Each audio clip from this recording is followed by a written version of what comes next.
any refuse, as the excrement of animals, offscourgings, rubbish, dregs, of things worthless and detestable.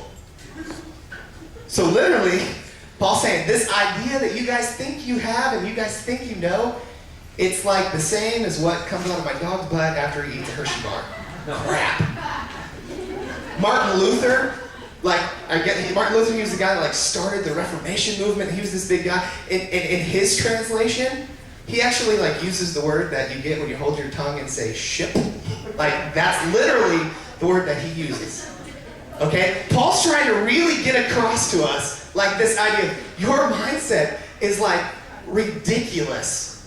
You have no idea how ridiculous. It's absolute crap. And so these people that would have read this letter for the first time, they would have been going, whoa, what's Paul trying to tell? Wait a second, this was Paul, the guy that was he was the one telling us to think that way. He was the one telling us, you need to do this, you need to follow the 683 rules that the Jewish people had to follow? We thought there was only 10. The Jewish people said, no, there's 6,000 of them. And Paul was one of the guys that was helping to figure out more laws for people, right? And so the people had to have been sitting there going, what in the world happened to Paul? Paul met Christ. And that's when Paul realized, whoa, I was so wrong. Because we all know the story of Paul. He had heard there was these Christians in Damascus, and he got this permission to go, and he was going to persecute him, and so he's on his horse, and he's riding out there, and all of a sudden God comes down with a holy 2x4, and hits the dude in the head, and bang, he's blind. And then next thing you know, this dude comes up, and he takes Paul into the city, and Paul sees again, and within days, he's out preaching the gospel of Christ, and not this crap, this scubalon that the Pharisees were trying to put. Paul met Christ. And he was completely changed. For me, one of the most important parts of this whole verse is where it says, I want to know Christ and the power of his resurrection. I want to know Christ. Now this word know in the Greek language is this word gnosko. You know, it's those little potato things that you eat. No, it's gnocchi. Sorry, thanks, Paul. Gnosko. To learn to know, come to know, get a knowledge of, perceive, feel, and it's the Jewish idiom for sexual intercourse between a man and a woman. And in an earlier text, it says in the context of marriage.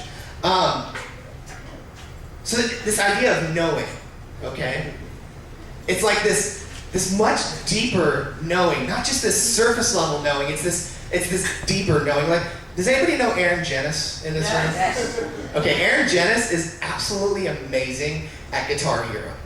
He's an expert, and he's just rocking out. And so if I were to hold a guitar and be well, what can you tell me between your Guitar Hero and my real guitar? Oh yeah, dude, there's hammer-ons and pull-offs and all this stuff. And so you know about the guitar, right? Yeah, I guess I would. Can you play me a G chord, please? And he would hold it and go, and those big old breadstick fingers would be going, because he can't do it. He may know about the guitar, but he doesn't know about the guitar. There's no other way to really put it. There's knowing, and then there's knowing about something. Okay? So Paul is saying, I don't want to just know Christ. I want to know Christ. I don't want to be just a guitar hero. I want to be a guitar hero. I don't want to be Aaron. I want to be Jason Tannery. I want to go off and just rock the guitar. Okay? And so there's this, okay, well, I want to know Christ. That means that with the whole man and a woman thing, right? It denotes that there's this